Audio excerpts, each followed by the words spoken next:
एक तरफ जहां भारत पाकिस्तान के बीच में जबरदस्त टेंशन का माहौल है, एक तरफ जहां डीजीएमओ लेवल की बातचीत आज भारत और पाकिस्तान के बीच में हुई है और भारत ने पाकिस्तान को चेताया है कि सीज फायर वायलेशन एलओसी के ऊपर बंद कर दे, वहीं पर दूसरी तरफ जम्मू कश्मीर की सरकार ने वही ऑर्डर रिपीट किया है जो ऑर्डर दरबार मुंह खत्म होने के बाद सरकार लगातार इशू करती रही है। इस ऑर्डर के तहत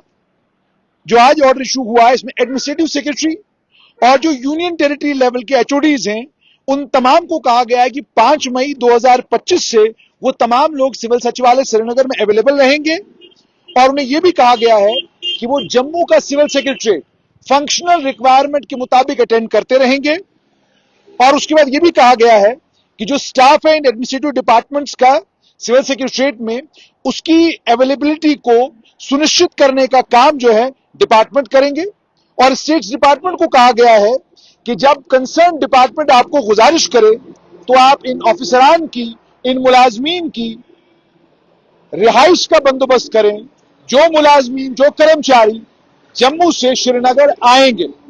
यानी साफ तौर पर अब सरकार के 6 महीने हो चुके हैं, सरकार साल अपना पूरा करने जा रही है और पहला बड़ा वादा जो सरकार ने किया था वो था कि दरबार मुंह को सुचारू रूप से जम्मू और कश्मीर दोनों रीजन्स में चलाया जाएगा। लेकिन पिछली बार भी जब सर्दियों के सीजन में दरबार को मुंह होना था तो उस वक्त भी आपको याद है इसी तरह का एक ऑर्डर इशू किया गया था, जिस ऑर्डर में यह बताया गया था कि एडमिनिस्ट्रेटिव सेक्रेटरीज और जो एचओडी हैं डिपार्टमेंटों के, वो सिविल सचिवालय जम्मू में अवेलेबल रहेंगे। 10,700 या 11,000 के करीब करीब मुलाजमीन है या 11,000 के करीब करीब कर्मचारी हैं जो हर साल दरबार मुंह में जम्मू से श्रीनगर या श्रीनगर से जम्मू आया करते थे। लेकिन अब ये सिलसिला आज से लगभग 3 साल पहले खत्म कर दिया गया और उस सिलसिले के खत्म होने के बाद से अब बहुत थोड़ी सी तादाद ऑफिसरों की जो जम्मू से श्रीनगर और श्रीनगर से जम्मू आते हैं, बाकी सारे का सारा काम ऑनलाइन होता है। और यह भी आप लोग जानते हैं कि जितना भी सिविल सचिवालय का काम है वो लगभग 100% ई ऑफिस पर हो रहा है। और उसके अलावा जब भी मीटिंग्स लेनी होती हैं वो ऑनलाइन जाकर तमाम मीटिंग्स ली जाती हैं, ऑनलाइन जाकर तमाम मीटिंग्स ली जा रही हैं। लेफ्टिनेंट गवर्नर को कोई मीटिंग लेनी होती है तो वो श्रीनगर में बैठे होते हैं और वीडियो कॉन्फ्रेंसिंग के जरिए वो तमाम ऑफिसरान को जोड़ते हैं और वहीं पर बातचीत होती है। तो इन तमाम टेक्नोलॉजिकल एडवांसमेंट्स के चलते दरबार मुंह को लेकर जो जम्मू कश्मीर की हुकूमत, नेशनल कॉन्फ्रेंस की हुकूमत ने, मुख्यमंत्री उमर अब्दुल्ला ने यह वादा किया था कि हमारी हुकूमत के बनते ही हम सुचारू रूप से दरबार मुंह को चलाएंगे, वो वादा ऐसा लगता है पूरा करना उनके लिए मुमकिन नहीं है। उसकी एक वजह तो यह है कि फंक्शनल रिक्वायरमेंट जो है वो पूरी हो रही है श्रीनगर और जम्मू दोनों जगहों की। अब फंक्शनल रिक्वायरमेंट अगर पूरी हो रही है तो एक इमोटिव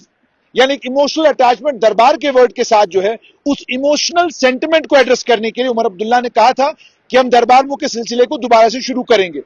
मगर वो इमोशनल और सेंटिमेंटल वैल्यू जो दरबार मुंह की हुआ करती थी, जिसके चलते दरबार मुंह की रेलेवेंस थी, या यूं कहा जाता था कि दरबार मुंह 2 रीजन्स को पास लाने का काम करता है, ऐसा लगता है कि हाईकोर्ट की जो जजमेंट दरबार मुंह को लेकर आई, जिसमें हाईकोर्ट ने भी यह कहा कि आप बहुत बड़े पैमाने पर फजूल खर्ची करते हैं, इसका कोई फायदा ना तो जम्मू रीजन को होता है ना कश्मीर रीजन को होता है। जिन लोगों को घाटी से जम्मू सर्दियों के सीजन में आना होता है वो लोग सर्दियों के सीजन में घाटी से जम्मू आते हैं, और इसी तरीके से जिन जम्मू के लोगों को जम्मू से श्रीनगर गर्मियों में जाना होता है वो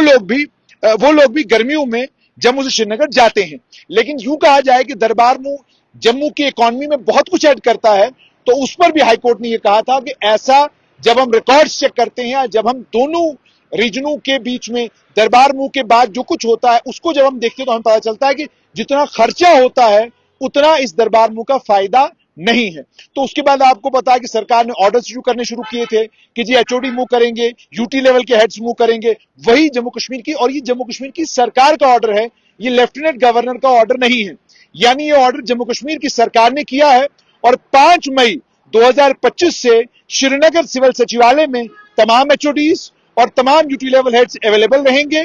और वही सिलसिला जारी व सारी रहेगा जो सिलसिला दरबार मुंह के